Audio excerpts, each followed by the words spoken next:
Olin, chiropractor up here in Magnolia, and today we're going to be talking about concepts of core stabilization. Very big buzzword in the exercise world, but many people don't really understand what that means.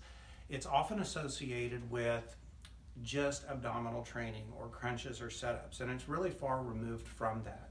If you look at this picture here, the abdominal wall, of course, exists between the chest and the pelvis. And if you look at the fiber orientation of this muscle here, specifically called the external abdominal oblique, those muscles kind of run at a diagonal, and they're very consistent with the way that the muscles of the adductors in here run, and it creates kind of this cross. If you look at this side, if you look at the fiber orientation of the lats and the hip rotators in here, again, a very similar pattern of fibers as they cross. Well, these opposing muscle groups form in general what's called the lower oblique loop, and it helps to control a lot of torquing or twisting motions. Core stabilization, in essence, is not a movement, but it's a restriction of movement. The main purpose of the trunk wall is to stabilize or make secure the spine so that when you're doing bending and twisting motions, that the spine is preserved.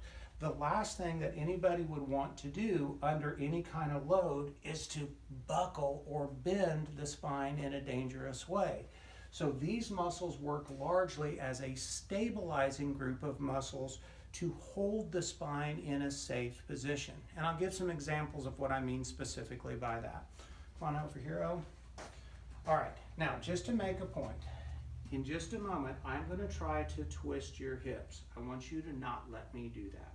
Are you ready? Mm-hmm. Now you feel how the muscles of your trunk are having to tighten up to stop me from moving? Mm-hmm. What we are doing is activating that lower oblique loop. When you're resisting that rotation, you're tightening up all of those muscles that we just talked about.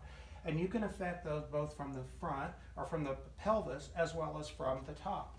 Put your hands out in front of you like this. Don't let me move your arms. And again, you feel how you have to engage pretty much those same muscles. It's a gripping of the trunk wall, not big dynamic movements.